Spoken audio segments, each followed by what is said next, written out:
जय हिंद साथियों। स्वागत है आप सभी का आज के अर्ली मॉर्निंग के इस डेली करंट अफेयर्स के सेशन में। तो आज है 4 अगस्त 2025 और आज फिर से एक बार हम लोग चर्चा करेंगे 10 सबसे महत्वपूर्ण करंट अफेयर्स पर, जो कि आपके सभी प्रतियोगी परीक्षाओं के लिए बेहद ही इम्पोर्टेंट है, बेहद ही उपयोगी है। तो चलिए शुरू करते हैं क्लास को।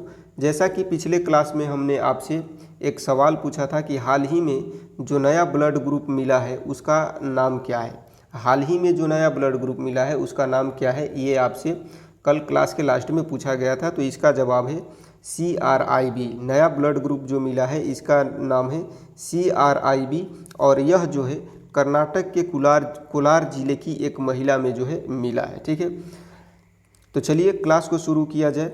जैसा कि आज का पहला प्रश्न है कि ऑपरेशन मुस्कान 11 के तहत जो है किस राज्य की पुलिस ने करीब 7600 बच्चों को बाल श्रम और शोषण से बचाया है। ऑपरेशन मुस्कान 11 के तहत किस राज्य की पुलिस जो है इसने करीब 7600 बच्चों को बाल श्रम और शोषण से बचाया है। तो इसको याद रखिएगा, तेलंगाना। ठीक है, तेलंगाना की पुलिस जो है करीब 7600 बच्चों को बाल श्रम और शोषण से बचाया है। देखिए, ऑपरेशन मुस्कान जो है यह एक राष्ट्रीय मिशन है जिसका उद्देश्य जो है लापता और शोषित बच्चों को बचाना व पुनर्वास करना है। यह गृह मंत्रालय के तहत पुलिस द्वारा चलाया जाता है। जुलाई 2025 में जो है तेलंगाना पुलिस ने ऑपरेशन मुस्कान 11 के तहत 7678 बच्चों को बचाया। इनमें से 6000 से अधिक बच्चे जो है बाल श्रम में फंसे थे। तेलंगाना की महिला सुरक्षा विंग के नेतृत्व में पूरे राज्य में अभियान चलाया गया। बच्चों को फैक्ट्री, निर्माण स्थल, रेलवे स्टेशन, होटल आदि जगहों से छुड़ाया गया। पिछले वर्षों में भी अलग अलग राज्यों में हजारों बच्चों को राहत मिली है। भारत सरकार जो है अंतर्राष्ट्रीय स्तर पर भी बच्चों की सुरक्षा के लिए कोशिश करती है। तो इन सभी बातों को आपको ध्यान रखना है। ठीक है, चलिए बहुत अच्छी बात है। बढ़ते हैं अगले प्रश्न की तरफ। तो आज का अगला प्रश्न है कि हाल ही में इसरो के उच्च ऊंचाई वाले एनालॉग मिशन जो है होप, इसका उद्घाटन किस स्थान पर हुआ है। हाल ही में इसरो के उच्च ऊंचाई वाले एनालॉग मिशन होप का उद्घाटन जो है किस स्थान पर हुआ है। होप बोले तो Himalayan outpost for planetary exploration. ठीक है, तो इसका उद्घाटन कहाँ पे हुआ है, तो इसको याद रखिएगा, तसोकर घाटी लद्दाख में। तसोकर घाटी लद्दाख में जो है इसका उद्घाटन हुआ है। यह मिशन जो है इसरो द्वारा 31 जुलाई 2025 को तसोकर घाटी लद्दाख में शुरू किया गया। तसोकर घाटी को चुना गया क्योंकि वहाँ पर जो वातावरण है वो मंगल ग्रह से मिलता जुलता है। ठीक है, मंगल ग्रह से मिलता जुलता है का कहने का तात्पर्य क्या है कि कम तापमान, कम हवा का दबाव, उच्च अल्ट्रावायलेट किरणें जो है ये सभी चीज़ें मिलती जुलती है। होप मिशन का उद्देश्य जो है मानव अंतरिक्ष यात्रा से पहले कठोर वातावरण में जीवित रहने, विज्ञान प्रयोग और टेक्नोलॉजी टेस्ट करना है। इस मिशन में जो है वैज्ञानिक 2 सदस्यों को 10 दिन के लिए एक स्पेशल हैबिटेट में रखते हैं। हैबिटेट बोले तो रहने के मॉड्यूल में। इसमें उनका शरीर, मानसिक स्वास्थ्य, कार्य प्रभाव, वर्क फ्लो तथा अन्य सिस्टम का डेटा रिकॉर्ड किया जाता है। रिपोर्ट इसरो की ह्यूमन स्पेस फ्लाइट सेंटर, भारतीय और निजी संस्थाओं की साझेदारी में प्रकाशित की गई। ऐसी अभ्यास जो है मिशन अंतर्राष्ट्रीय स्तर पर अमेरिका, यूरोप, चीन आदि भी करते हैं। इसरो ने पहली बार इतनी ऊंचाई पर इसे किया है। भविष्य की मानव अंतरिक्ष यात्रा के लिए भारत की तैयारियों का जो है यह एक बड़ा कदम है। तो इन सभी बातों को ध्यान में रखते हुए बढ़ते हैं आज के अगले प्रश्न की तरफ। तो आज का अगला प्रश्न है कि भारत को 16 एयरबस C295 सैन्य परिवहन विमानों की अंतिम खेप किस देश से मिली है। भारत को 16 एयरबस C295 सैन्य परिवहन विमानों की अंतिम खेप किस देश से मिली है। तो इसको याद रखना है, स्पेन से। किससे मिली है? स्पेन से मिली है। देखिए, एयरबस C295 जो है सैन्य परिवहन विमान भारत को स्पेन से मिला है। भारत ने 2021 में स्पेन की air base defence and space से 56 विमानों का सौदा किया था। शुरुआती 16 विमान जो है सीधे स्पेन से भारत भेजे गए, बाकी 40 अब भारत में ही बनेंगे। 3 अगस्त 2025 को अंतिम C-295 विमान स्पेन जो है इसके सेविले प्लांट से जो है भारत को मिला। इन विमानों से जो है भारतीय वायुसेना के पुराने अवरोह विमान बदले जाएंगे। उत्पादन जो है मेक इन इंडिया योजना के तहत टाटा कंपनी द्वारा गुजरात में किया जाएगा। रक्षा के क्षेत्र में यह भारत व स्पेन के बीच सहयोग का बड़ा उदाहरण है। ऐसे विमान जो है अन्य देशों में भी इस्तेमाल होते हैं और ये सामरिक दृष्टि से आधुनिक माने जाते हैं। तो इन सभी बातों को आपको जो है ध्यान रखना है। बढ़ते हैं आज के अगले प्रश्न की तरफ। तो आज का अगला प्रश्न है कि हाल ही में शशि प्रकाश गोयल ने किस राज्य के मुख्य सचिव का कार्यभार संभाला है।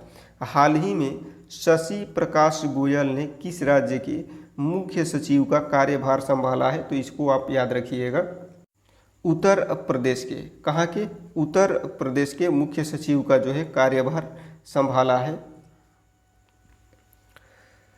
देखिए शशि प्रकाश गोयल जो है इन्होंने हाल ही में उत्तर प्रदेश के मुख्य सचिव का जो है कार्यभार संभाला है। ठीक है, वे 1989 बैच के सीनियर IAS अधिकारी हैं और कई वर्षों से उत्तर प्रदेश सरकार में अहम पदों पर है। इससे पहले वे मुख्यमंत्री सचिवालय में अपर मुख्य सचिव थे और मुख्यमंत्री योगी आदित्यनाथ के विश्वस्त अफसर माने जाते हैं। पिछले मुख्य सचिव मनोज कुमार सिंह के रिटायर होने के बाद उन्हें यह जिम्मेदारी सौंपी गई है। मुख्य सचिव का काम क्या होता है। तो मुख्य सचिव का काम ये होता है कि राज्य सरकार की नीतियों का कार्यान्वयन और प्रशासनिक समन्वय करवाना इनका मुख्य कार्य होता है। यूपी की नौकरशाही में उनकी पकड़ और अनुभव के कारण उन्हें ये शीर्ष पद मिला है। देश के अलग अलग राज्यों में प्रमुख IAS अधिकारियों की नियुक्ति प्रक्रिया योग्यता जो है सीनियरिटी और प्रशासनिक रिकॉर्ड के आधार पर जो है होती है। अगला प्रश्न है कि शुभांशु शुक्ला के नाम पर नई सड़क का नाम किस शहर पर रखा जाएगा। शुभांशु शुक्ला के नाम पर नई सड़क का नाम किस शहर या स्थान पर रखा जाएगा। तो इसको याद रखिएगा, लखनऊ में। कहाँ पर, लखनऊ में। देखिए भारतीय अंतरिक्ष यात्री ग्रुप कैप्टन शुभांशु शुक्ला के सम्मान में जो है लखनऊ नगर निगम ने त्रिवेणी नगर में एक सड़क का नाम शुभांशु शुक्ला मार्ग रखने का फैसला किया है। यह सड़क करीब 150 मीटर लंबी होगी और सीधे उनके पैतृक घर तक जाएगी। लखनऊ नगर निगम ने इसके लिए 10 करोड़ रुपए का बजट भी पास कर दिया है। इसरो के गगनयान मिशन और अंतर्राष्ट्रीय अंतरिक्ष स्टेशन की यात्रा के लिए शुभांशु को यह सम्मान मिला है। सड़क निर्माण 17 अगस्त 2025 से पहले जो है पूरा करने का लक्ष्य है, जब शुभांशु अपने माता पिता से मिलने आएंगे। नगर निगम के अनुसार यह कदम शहर के लिए गर्व और बच्चों के लिए प्रेरणा का स्रोत है। भारत में जो है ऐसे नामकरण से सामाजिक योगदान को प्रोत्साहन मिलता है और आने वाली पीढ़ियों को विज्ञान व देशभक्ति के लिए प्रेरित किया जाता है। तो इन सभी बातों को जो है ध्यान में रखते हुए बढ़ते हैं अगले प्रश्न की तरफ। तो आज का अगला प्रश्न है कि किस बैंक के चेयरमैन TN मनोहरन का जो है हाल ही में निधन हुआ है। किस बैंक के चेयरमैन TN मनोहरन का हाल ही में निधन हुआ है। तो इसको याद रखिएगा, IDBI बैंक के ये चेयरमैन थे। कौन, TN मनोहरन, जिनका कि निधन हो गया है। ये है TN मनोहरन, इनको देख सकते हैं। ये है TN मनोहरन, इनका जो है 30 जुलाई 2025 को मुंबई में निधन हो गया। वे IDBI के बैंक के जो है चेयरमैन थे। बैंकिंग, अकाउंटेंसी और कॉरपोरेट गवर्नेंस में उनका बड़ा योगदान रहा। वे पहले केनरा बैंक के भी चेयरमैन रह चुके हैं। उन्होंने सत्यम कंप्यूटर्स घोटाले के बाद कंपनी को उबारने में अहम भूमिका निभाई थी। भारत सरकार ने उन्हें पद्मश्री से भी सम्मानित किया था। उनका जाना बैंकिंग सेक्टर और CA समुदाय के लिए बड़ी क्षति है। IDBI बैंक ने उनके नेतृत्व में कई सुधारात्मक कदम उठाए थे। तो इन सभी बातों को आपको ध्यान में रखना है। बढ़ते हैं अगले प्रश्न की तरफ। तो आज का अगला प्रश्न है कि तीसरा संयुक्त राष्ट्र स्थलबद्ध विकासशील देशों का सम्मेलन जो है कहाँ आयोजित होगा। तीसरा संयुक्त राष्ट्र स्थलबद्ध विकासशील देशों का सम्मेलन जो है कहाँ पर आयोजित होगा। तो इसको ध्यान में रखना है, तुर्कमेनिस्तान में। और तुर्कमेनिस्तान में कहाँ पे, तो आवाजा में। देखिए तीसरा संयुक्त राष्ट्र स्थलबद्ध विकासशील देशों का सम्मेलन जो है अवाजा तुर्कमेनिस्तान में 5 से 8 अगस्त 2025 को होगा। भूमिबद्ध वे देश हैं जिनकी अपनी समुद्री सीमा नहीं होती और जिसे व्यापार और विकास में बाधा आती है।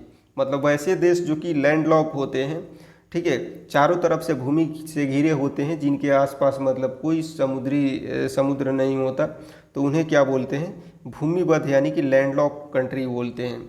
इस सम्मेलन का उद्देश्य जो है इन देशों के लिए व्यापार, ट्रांसपोर्ट, कनेक्टिविटी और साझेदारी में सुधार के तरीके तलाशना इसका उद्देश्य है। आयोजन जो है यूनाइटेड नेशंस द्वारा किया जाता है और सदस्य देशों के प्रमुख हिस्सा लेते हैं। रिपोर्ट और भावी योजना आवाजा प्रोग्राम ऑफ एक्शन में बनाई गई है। पहले ऐसे सम्मेलन 2014 में वियना और 2003 में अल्माटी में हुए थे। अंतर्राष्ट्रीय स्तर पर इन देशों के लिए विशेष सहायता और नीति सुझाव यहाँ तय होते हैं। तो इन सभी बातों को ध्यान में रखना है। बढ़ते हैं अगले प्रश्न की तरफ। तो आज का अगला प्रश्न है कि हाल ही में भारतीय नौसेना अकादमी की कमान किसने संभाली है। हाल ही में भारतीय नौसेना अकादमी की कमान जो है किसने संभाली है, तो इसको आप लोग याद रखिएगा, वाइस एडमिरल मनीष चड्ढा ने। किन्होंने, वाइस एडमिरल मनीष चड्ढा ने जो है कमान संभाली है किसकी, तो नौसेना अकादमी की। देखिए वाइस एडमिरल मनीष चड्ढा जो है इन्होंने 1 अगस्त 2025 को जो है भारतीय नौसेना अकादमी एझिमाला की कमान संभाली है। वे vice admiral CR Praveen Nair के स्थान पर नए कमांडेंट बने हैं। भारतीय नौसेना अकादमी जो है देश का सबसे बड़ा नौसेना प्रशिक्षण संस्थान है। INA में नौसैनिक अधिकारियों को प्रशिक्षण, नेतृत्व और तकनीकी शिक्षा दी जाती है। मनीष चड्ढा के पास जो है नौसेना में 34 वर्षों से अधिक का अनुभव है, जिसमें कि कई महत्वपूर्ण पदों पर उन्होंने सेवा किया है। उनकी नियुक्ति से अकादमी में जो है रणनीतिक निर्देशन और प्रशिक्षण में अपेक्षित मजबूती मिलेगी। रिपोर्ट और नियुक्ति रक्षा मंत्रालय भारतीय नौसेना द्वारा जो है जारी की जाती है। दुनिया भर की नौसेनाओं के अकादमियों में भी इसी तरह वरिष्ठ एडमिरल को प्रमुख बनाया जाता है। तो इन सभी बातों को आपको ध्यान में रखना।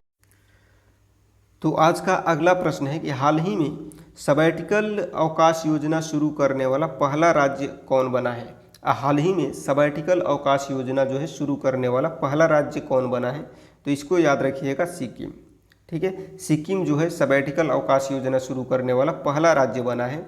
देखिए सिक्किम देश का पहला राज्य है जिसने कि सरकारी कर्मचारियों के लिए औपचारिक सबैटिकल अवकाश योजना शुरू किया है। इस योजना के तहत कर्मचारियों को निजी, शैक्षिक या व्यावसायिक विकास के लिए लंबा अवकाश दिया जाएगा। योजना खासतौर पर युवाओं और प्रोफेशनल्स के जीवन कार्य संतुलन व स्किल डेवलपमेंट पर फोकस करती है। इस पहल का मकसद कर्मचारियों को नवीनीकरण, खुद को बेहतर करने और मानसिक स्वास्थ्य सुधारने का मौका देना है। योजना का औपचारिक ऐलान अगस्त 2025 में सिक्किम सरकार द्वारा किया गया। भारत के अन्य राज्यों में भी ऐसी औपचारिक नीति अभी नहीं है। निजी कंपनियां ही मुख्य तौर पर सबैटिकल लेती थी। अंतर्राष्ट्रीय स्तर पर अमेरिका, यूरोप आदि में सबैटिकल लीव आम है, लेकिन भारत में राज्य स्तर पर यह शुरुआत पहली बार हुई है। यह कदम सरकारी कार्य संस्कृति में नई सोच लाने के लिए महत्वपूर्ण माना जा रहा है। तो इन सभी बातों को आपको ध्यान में रखना है। और बढ़ते हैं अगले प्रश्न की तरफ। और आज का अगला और आखिरी प्रश्न है कि हाल ही में एशियाई रग्बी अंडर-20 चैंपियनशिप के शुभंकर का अनावरण किसने किया है। हाल ही में एशियाई रग्बी अंडर-20 चैंपियनशिप के शुभंकर का अनावरण जो है किसने किया है, तो इसको आपको याद रखना है, नीतीश कुमार ने, जो कि बिहार के मुख्यमंत्री है। किन्होंने, नीतीश कुमार जिन्होंने, जो कि बिहार के मुख्यमंत्री है। देखिए बिहार के मुख्यमंत्री नीतीश कुमार ने एशिया रग्बी अंडर-20 चैंपियनशिप 2025 के शुभंकर अशोक और टूर्नामेंट के लोगों का अनावरण किया। शुभंकर अशोक को सम्राट अशोक से प्रेरित खरगोश के रूप में चुना गया है, जो फुर्ती, अनुशासन और रणनीति का प्रतीक है। यह टूर्नामेंट पहली बार बिहार के राजगीर में 9 से 10 अगस्त 2025 को आयोजित होगा। समारोह में रग्बी इंडिया के अध्यक्ष राहुल बोस और अंतर्राष्ट्रीय खिलाड़ी भी शामिल रहे। राजधानी पटना के संकल्प परिसर में अनावरण कार्यक्रम हुआ। इस आयोजन से जो है बिहार की खेल छवि को नया आयाम मिलेगा और राज्य के युवाओं को ग्लोबल प्लेटफॉर्म जो है मिलेगा। आयोजन की रिपोर्ट बिहार सरकार और रग्बी इंडिया द्वारा जारी की गई है। अंतर्राष्ट्रीय स्तर पर भी कई खेल टूर्नामेंट के शुभंकर अलग अलग देशों के प्रमुख द्वारा जारी किए जाते हैं। तो इन सभी बातों को आपको जो है ध्यान में रखना है, ठीक है। तो ये था आज का आखिरी प्रश्न। और आपके लिए एक प्रश्न है कि उत्तर प्रदेश के नए डीजीपी जो है कौन बने हैं। कमेंट सेक्शन में आपको इसका जवाब जो है कमेंट करके बताना है कि उत्तर प्रदेश के नए डीजीपी जो है कौन बने हैं, ठीक है।